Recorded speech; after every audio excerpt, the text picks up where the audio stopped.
Okay, got some leftover Doritos, got a beer. I'm gonna try to put together this Chinese Signal Gen kit, which I'll put a link in the description. It's a very inexpensive kit you can get off eBay, literally for $5 or so. These kits are great. The only downside is that shipping can take some time. Time being like a month for North America or around there. So let's see, we got some resistors, some more resistors, LED, a couple little capacitors, another resistor, some terminal strips, we got a diode, a little circuit board, some knobs, there's another capacitor, and some electrolytic capacitor, or just one, some trim pots, another pot, another terminal strip. So not that many pieces. Oh yeah, and we got the chip, which does all the heavy lifting. It is, whoa, hard to read. So I'll open up the little instruction sheet here,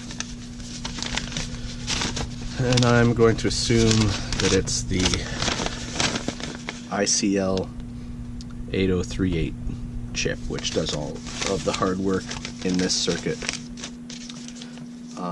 That's this little paper that came with it. Also has the schematic,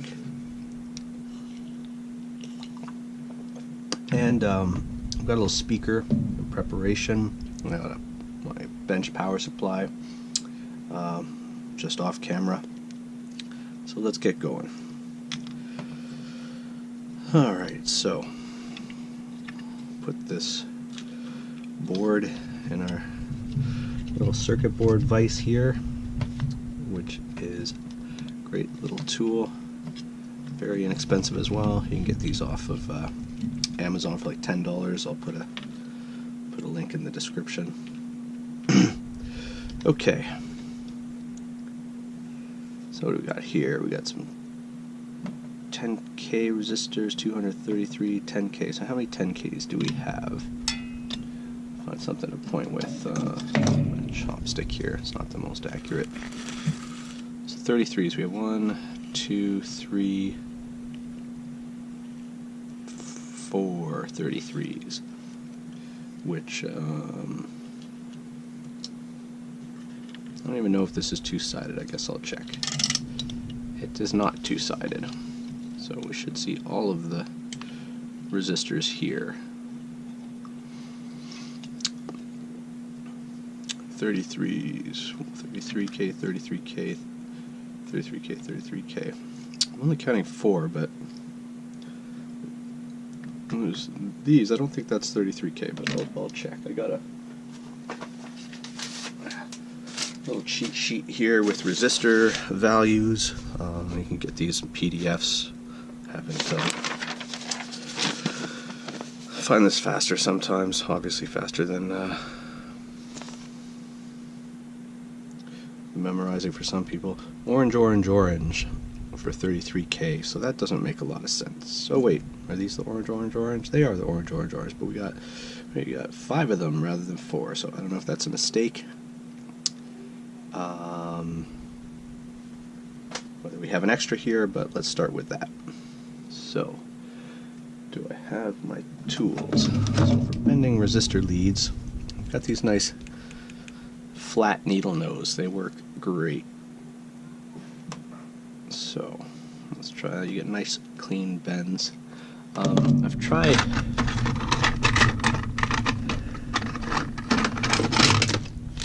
these sorts of things. I don't find that they give you as clean bends. It's just for smaller resistors, but you get the idea. You put the resistor in the center there, and you can bend around these sides based on the width that you want. But there we get a nice clean bend. Let's see what the distance is here for these 33s. It's good to do the resistors first. Gotta bend the next one a bit closer. Because in general you want to start with the lowest profile things on the board. Because if you put in the high profile things, the components that sit higher, they're going to block your access in some cases to the smaller, lower sitting components.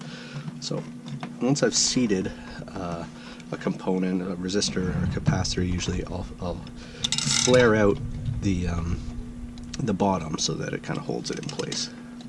And then we'll trim that later when we go to solder everything together. So there's 133.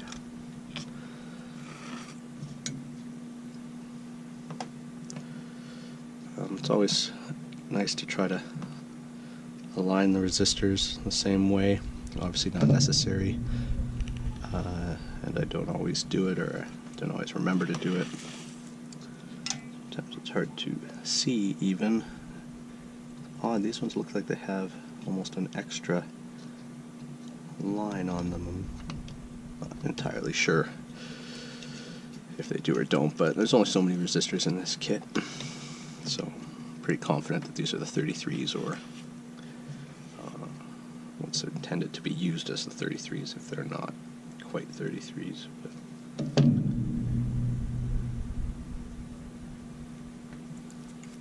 So the 33 there. Especially around IC sockets, they get pretty high and cluttered, so it becomes hard to fit things in around the circuit sockets.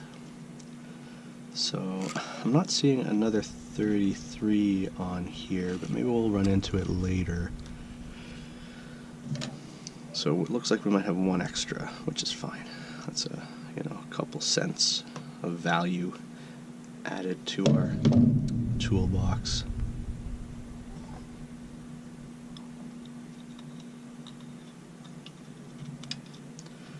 That one was a bit big.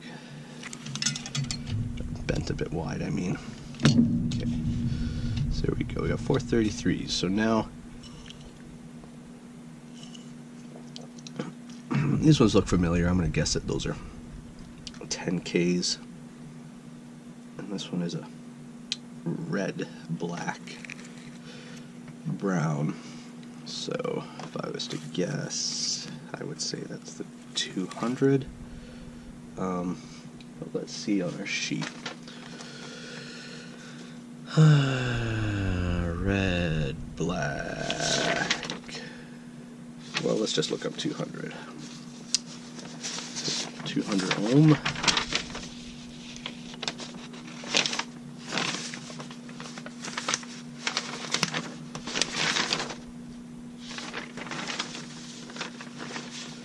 So red is 2, black, yeah. Not seeing the 200 ohm listed here. Here we go. 200 ohm is red, black, brown. 200 ohm, red, black, brown. So yes, so this is our 200.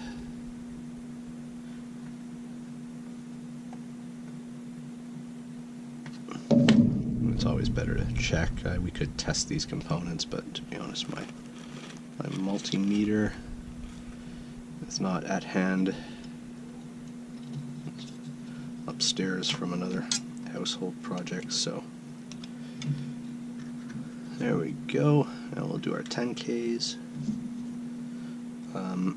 You could solder these along the way. I like to, mount components in batches, and then I'll flip the board and solder them all on all at once. I find that that's a bit more efficient. Okay, let's spot the rest of the 10Ks.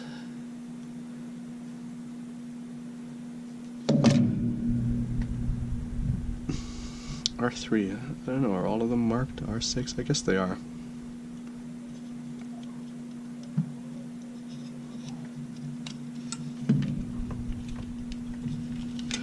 looks good. Looks like nice big solder pads underneath, so that should make the solder job pretty easy. Signal generators are good for testing, basically, as far as I know. If you want to run a specific signal through something and then check how it's affected on the output or along the route, you can hook up the signal gen to it, signal generator like this little guy, and it'll inject the signal for, say, guitar effects pedals or amplifiers or whatnot. I have an older one, but I think it needs a new capacitor. Didn't really pay attention to that R4. Did that say 10K under there? I hope so. Where's this last one, or is there an extra one of every component? Not seeing another 10K marking, so maybe that's it. Maybe they give us one extra of each in case you fry one or drop one. That's nice of them. So yeah, that did say 10K. I just wanted to double check. So let's see. Boop, boop. Okay, so R2. What are we going to do next? Let's do the diode. That's pretty easy. Diodes are usually similar in size to resistors, and you can tell which way it goes because the little line on the circuit board there is showing us, and then you can see a little silver line on the diode. Tells us which way to mount this. So maybe I'll put this on and then we'll solder this batch of components in place.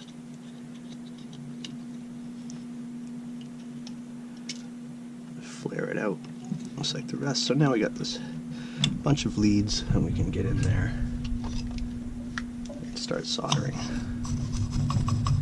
I mean, you want to try to think in advance of how you're going to access components, you know, depending on whether you're right or left-handed and where the iron's going to be coming in.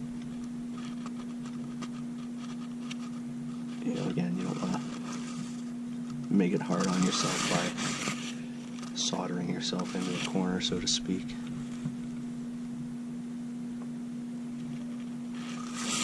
Just want to see the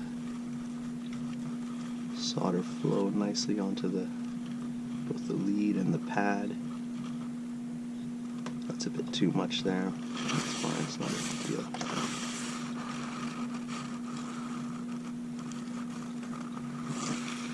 You know, that's another great thing about these inexpensive kits is you really don't have to worry too much about the quality. I mean, I buy these a couple at a time just because it's free shipping, and if you do happen to mess one up or you want to give one to a friend, it's all good.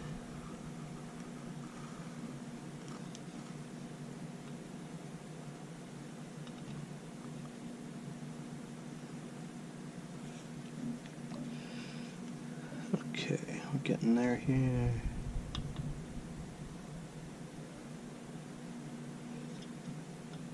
Doesn't really matter in most cases what you're doing first. I mean, you might be tempted to try to figure out which two leads are with the same component, but it doesn't matter. Just gotta solder all the ones with leads sticking out right now. This guy's getting in the way.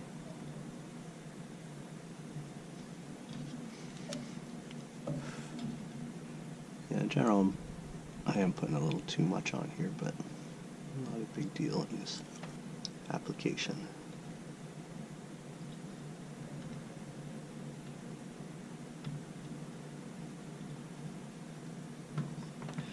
Okay, I think I got all those.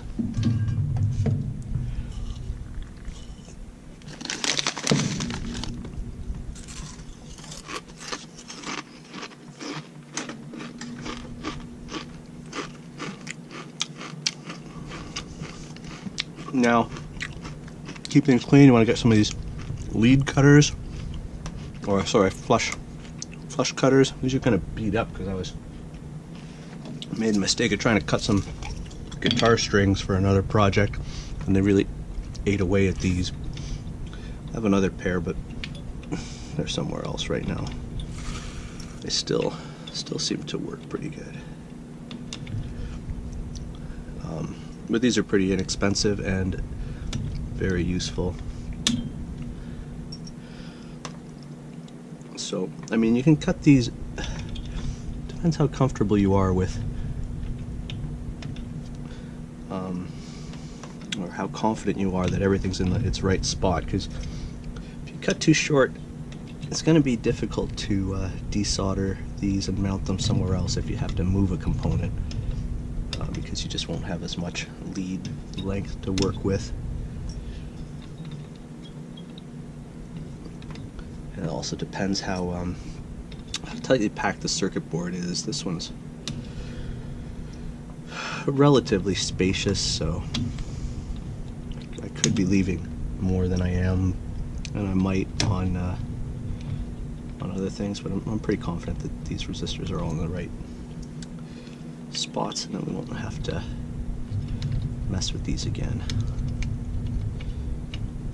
Yeah, I should really go find my other flush cuts. These are giving me a bit of trouble since I've abused their cutting surface, their edge. There. That's pretty good. We got one a bit long there. We'll just address him. Okay. What's next? Ooh. So one of the things when you turn them over like that, depending on how you flare them out, you might get some sitting a bit higher. I mean, you could loosen those solder joints and push them down again. You know, if you just heat those up and push on the resistor, being careful because they get pretty hot, you could get those back down. Or if you were more careful about flaring them out, then you wouldn't have this issue. But I'm not going to worry too much about it on this build.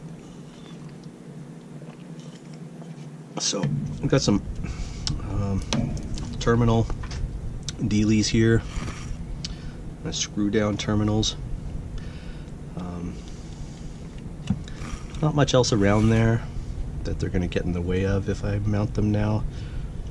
So I think I'll just do that. Although they are, they're going to need something to hold them in place. So I'll get my, I'll knock a bunch of stuff over, I guess. I'll get my, what is this, third hand here, just to put some pressure.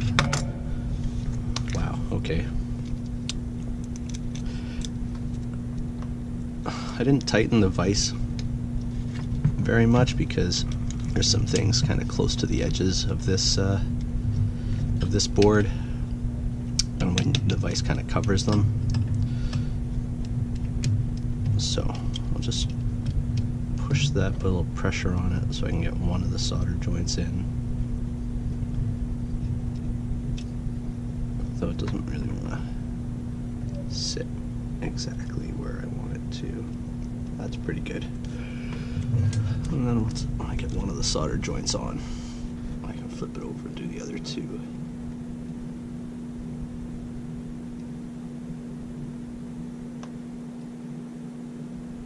So I think that'll hold it, even though that one needs a little more. And I'll go do this second one. Get one of its leads.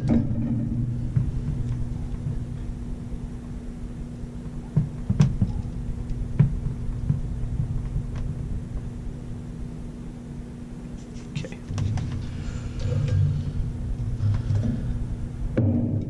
There we go. So that was pretty sloppy on those two leads, but that's fine because I can go back in now that they're held in place. Really fill out.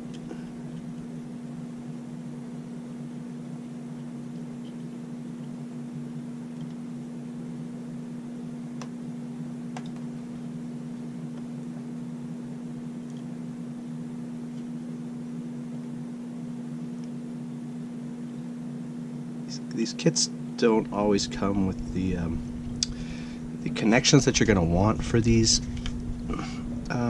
inputs and outputs or power, but you can start with what the kit comes with, like these little terminals, verify that the kit's working, and then you can solder some wires onto these and run them to jacks of some sort, or however you want to get the signal in and out, or power.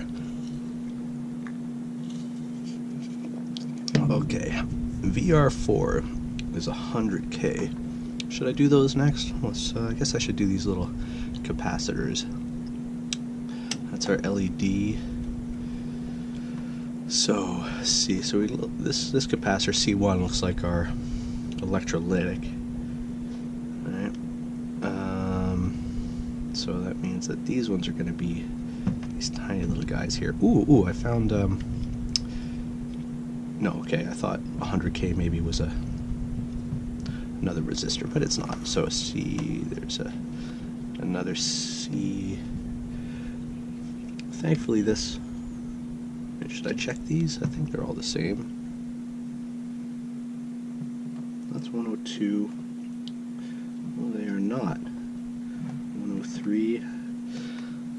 So I don't know if you can see that, but so 102, 103. And I dropped one. Caught it though. So I guess I should see what I already put in. I always check, I guess. I'm going kind of haphazard here. 104, okay, so I really got to pay attention. So that's the 104. You get in there. These little guys, doesn't matter which direction they go, they're not polarized. That's another 104. Where's he at? Over here. Or she. This guy's a 102. I mean, it's nice that it's written on the board. I don't have to look at any sort of layout. Don't even really have to look at the schematic or the circuit diagram yet, at least. So I'm just holding them in place with my hand, and I can flare out the leads here on the back. And then I'll just set these guys in place.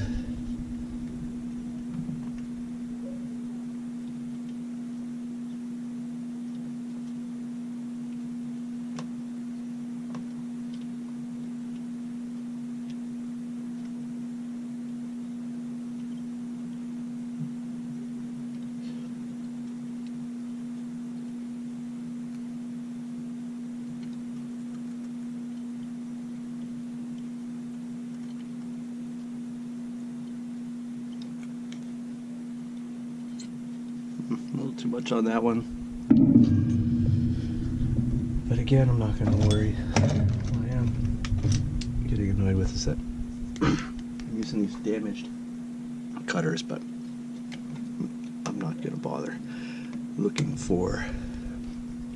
I think I have two other pairs with these inexpensive but super useful tools like these flush cutters.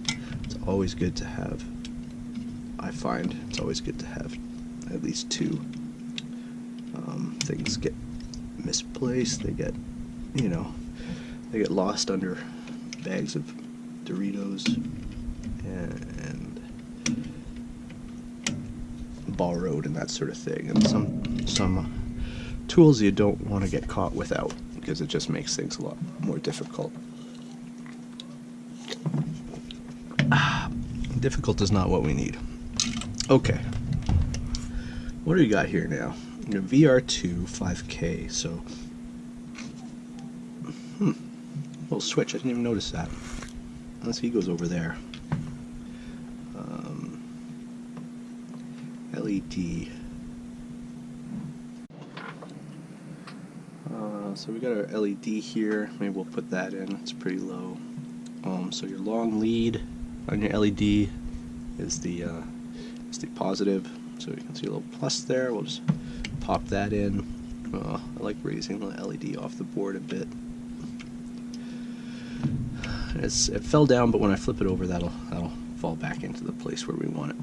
So what else? What else can we do? Let's do this electrolytic capacitor. So When it's this circle on the circuit board and half of it's filled in, that filled in half is your negative. And on a capacitor like this, you've got this white line, and that's the negative side of the capacitor. Excuse me. This is 220 UF. So it goes in here, and this guy you want to sit a little high too. So what's this one? The VR3. So these guys, I'm hoping they're the same. 104, 203. Come on.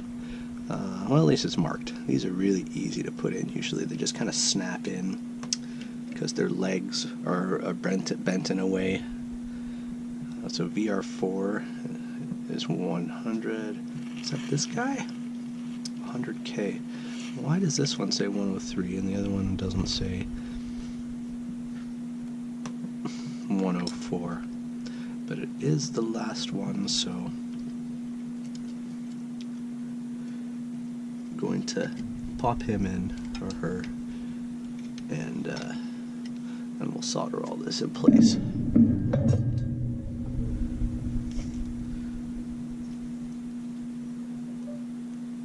What's that? That's our LED. I know that it fell into place because there's no straight lead coming out the bottom. It's all flared, so it's sitting at the height that I want it. This is one of the trim pots or variable resistors. I don't even know what these are for just yet. I think this can put out a square, triangle, a couple different waves. I think the resistors is how you can, the variable resistors, the trim pots is how you maybe tell it what wave to output, or the amplitude. We'll find out if it works after all this. So there we go, those are in place.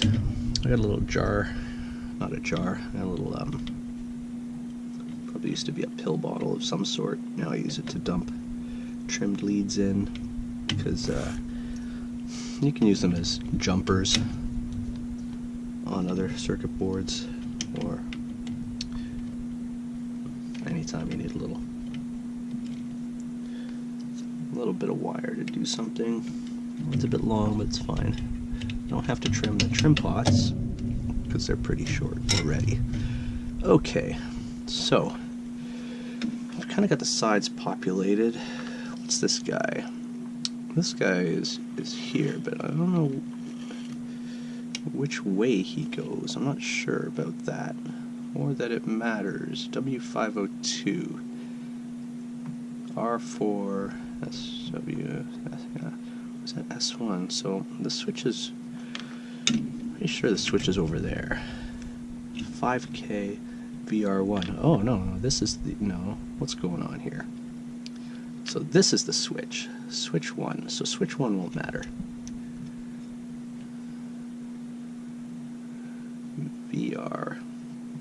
VR 5K, I mean, not sure which way this is supposed to be mounted, but I don't think it'll matter. It'll just change which way you have to turn it to get the different functionality that it provides. The switch is not going to stay in, I think, though. I'll need the third hand again to hold that switch in while we solder. Maybe I can get, oh, it's kind of leaning around. Maybe it'll stay in. No.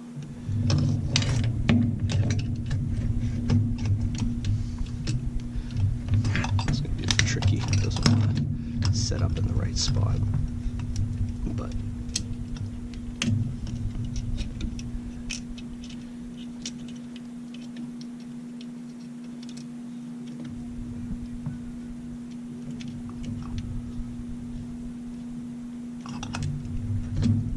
never the right exact setup. That's fine though. We'll get there. Or not. You know what? So get that out of the way. We'll go with something. No, that's not going to work either. Not at all. I'm going to use another technique of just getting some solder on the soldering iron. A little glob. You can hold it in place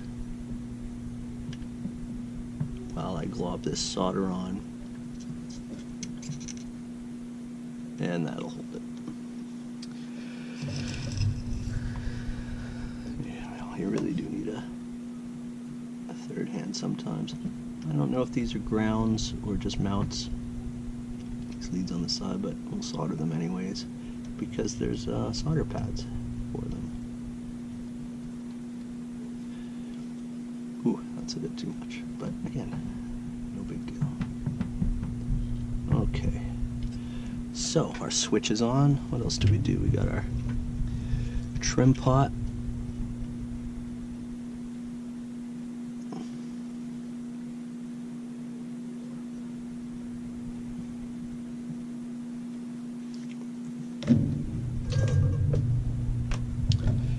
Just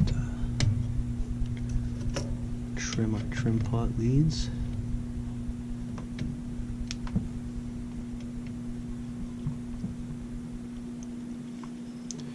Switch doesn't need trimming.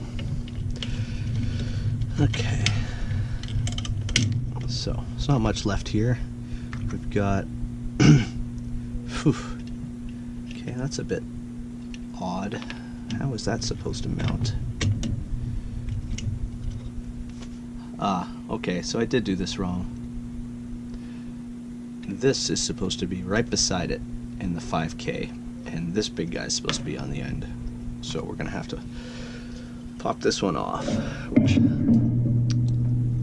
always sucks, but it shouldn't be too bad. There we go.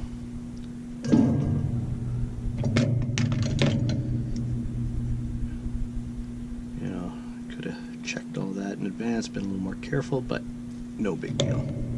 So leads are pretty short, but should be okay. Oh, this one has, look, it has a little knob in the these are not going to fit through the holes now that they have some solder on them. So I'm going to have to get that solder off, which you can either use some flush cutters to kind of trim it down, or you can do a little bit of scraping with your soldering iron, or if you have a copper wick, you can pull the solder off that way.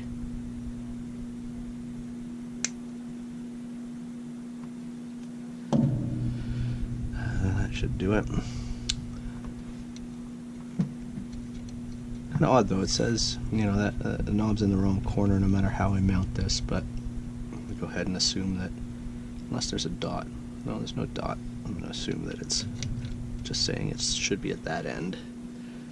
And as far as I know, it shouldn't matter too much for this particular component. So that's in. This guy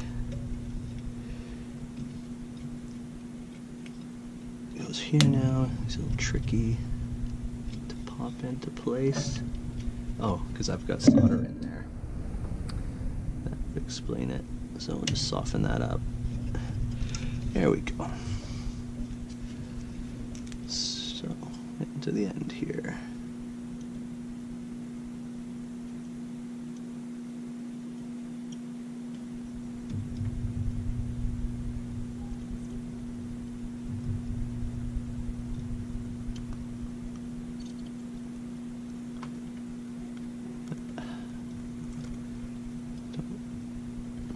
I'm pretty sure don't have to solder these mount points, but we'll do it anyway.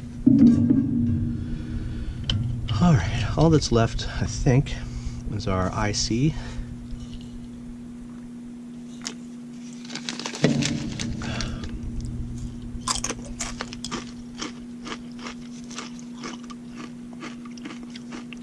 I had found one of these sockets to use for this project before I noticed that they give you one, which is Nice little bonus. Ooh, hit the bell.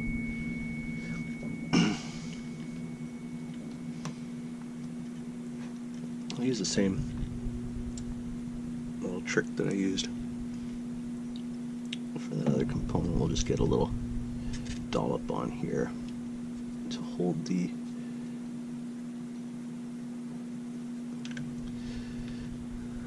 chip, or hold that socket in place while we solder the rest.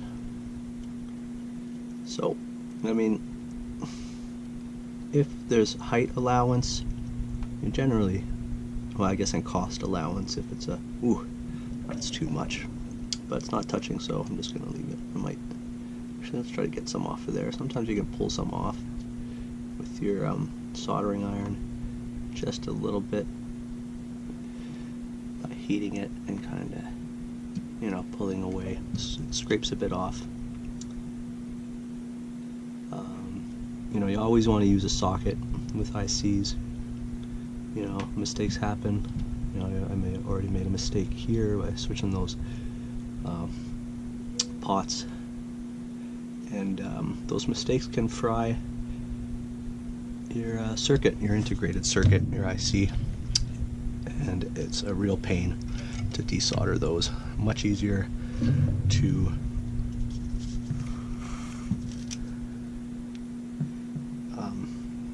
just to put a different one in the socket. So there we go. So when you're putting chips into sockets, you want to bend the leads a little together. They're usually flared out quite far. Gently pop that fellow into place, and there we have it. Ooh, can't forget the all-important knob. Okay, so where are we going to put that? Let's get this out of here for now. So we've got our little signal gen, I think. We've got our 12 volt, I'm assuming DC, positive, negative, and then we've got our different, oh, there's the ground. Okay, so then we've got our different signal outputs there. So let's see, I'll just grab some wires that I can hook up. Of course, I grabbed the same colors. Let's do I have? I already got a red, so let's get a yellow. Let's get a yellow now.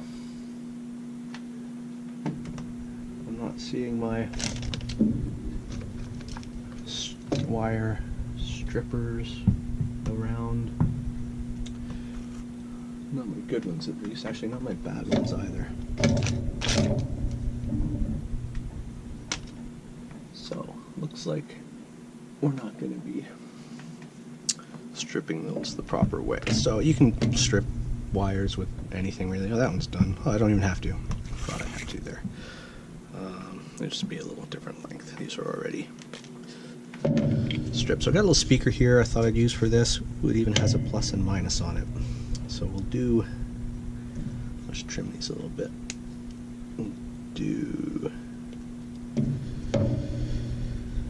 Let's go red for plus. Hopefully this works. I haven't tested it. A little 8 ohm speaker. And yellow for negative or minus.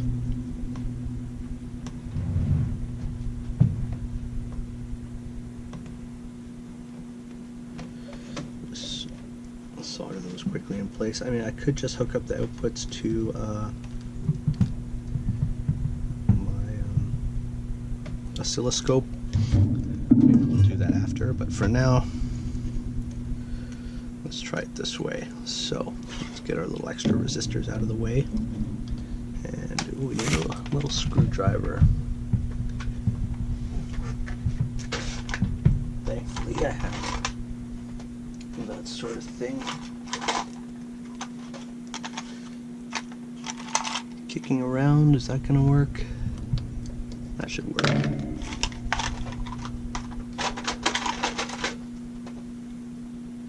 So we'll go our negative. This little ground terminal.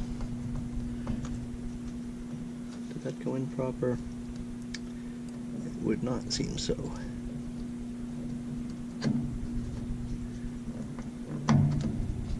That's pretty good. And let's start with a square wave. Oh yeah, you know, applications of signal generators, like making noise, is definitely one of those applications. Synthesizers, fun little noise makers you can build with. I haven't used this chip before, but 555s and such. Okay, I've got my power supply here. Hopefully it's still plugged in. How am I gonna do this? This isn't the greatest way to connect these, but let's see if I can get in there. Or clamping down on my clips here. Alright. Something else slipped. That's fine. Okay. No idea how loud this is going to be, or if it's even going to work, but let's see. So, we'll turn the power on, and we'll go up to, we'll adjust the voltage to 12 volts. Half an amp should do.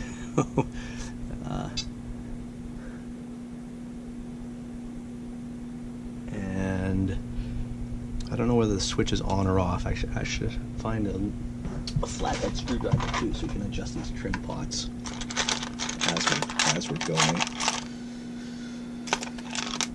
That's a Phillips. Oh, there we go. That's a nice little flathead screwdriver with a magnet on it. Okay, we got some switches and pots, so I'm going to turn on the juice. We got power. I don't know if that big pot is volume or... I'm hearing something that's really faint.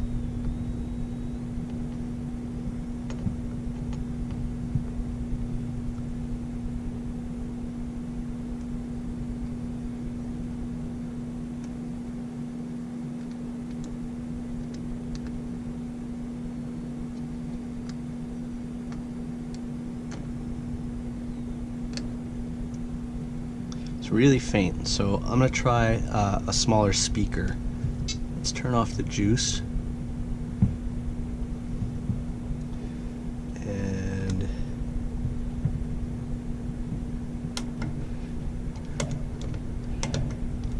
you know, it might not be. I mean, I have a little preamp I could use too, but let's try a different speaker.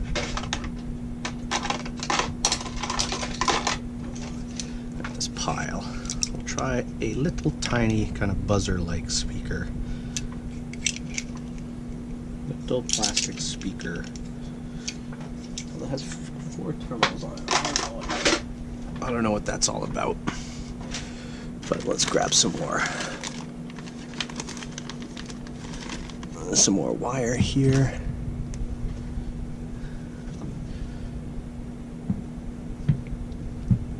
But looks like it's successful, and we'll hook it up to... Oh, this one doesn't have the same kind of terminals. What's going on here?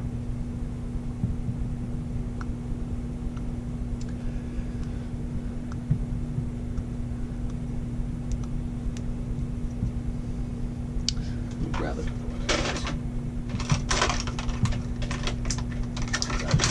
What's going on with those terminals? This one looks easy to solder to.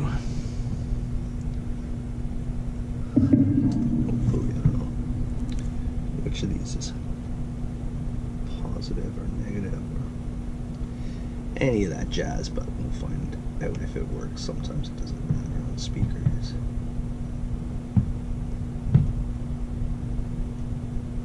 So that's on there, not the best. Maybe I'll go to these center terminals. They seem like they're on the coil. Those other ones.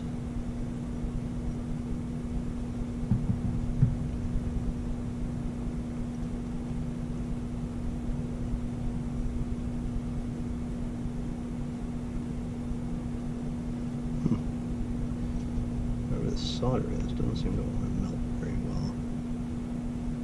Oh, there we go. That should be good enough.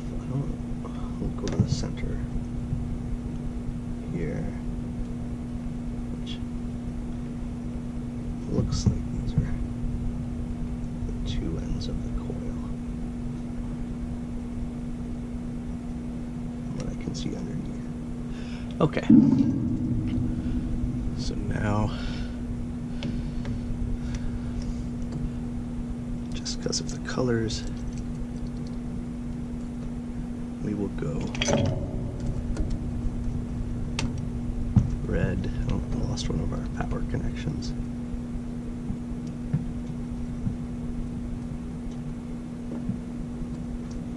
And yellow.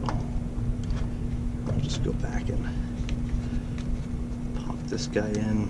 I don't recommend connecting your... Maybe I could... you know what, I'm just going to go with the same. I was going to say I could maybe unscrew that screw enough to clip onto the screw, but we'll go with this. So, got our new speaker. Ooh.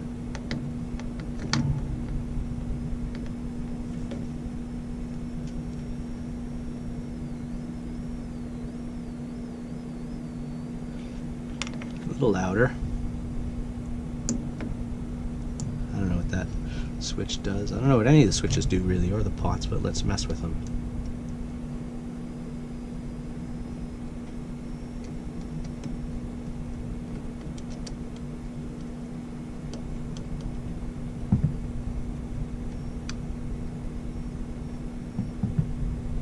Great.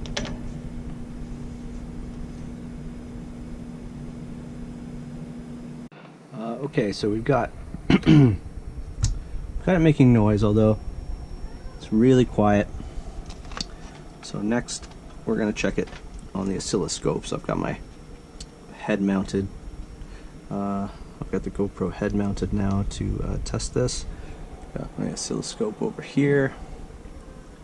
So we'll clip this on to the ground.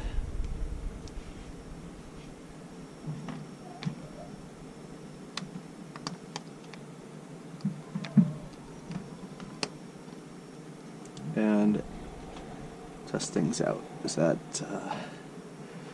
that's not quite on the ground. Kind of tricky to get in there. Is that on? Whoa. I would say that's on. There's our triangle sign.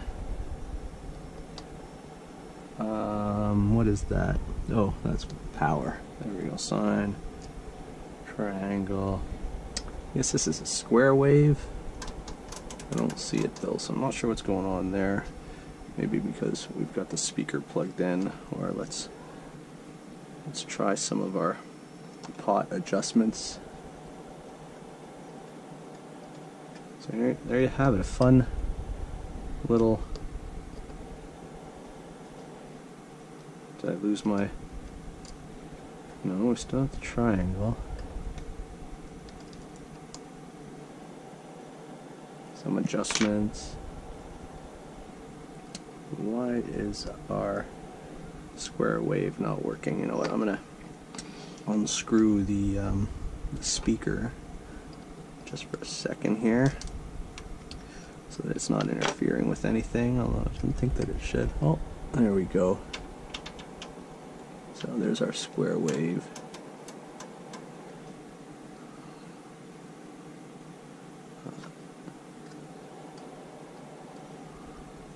It's like these different trim pots are for the different signals.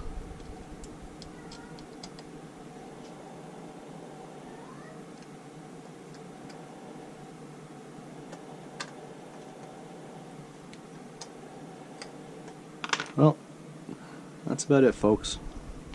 If you want a inexpensive little signal gen, here you go.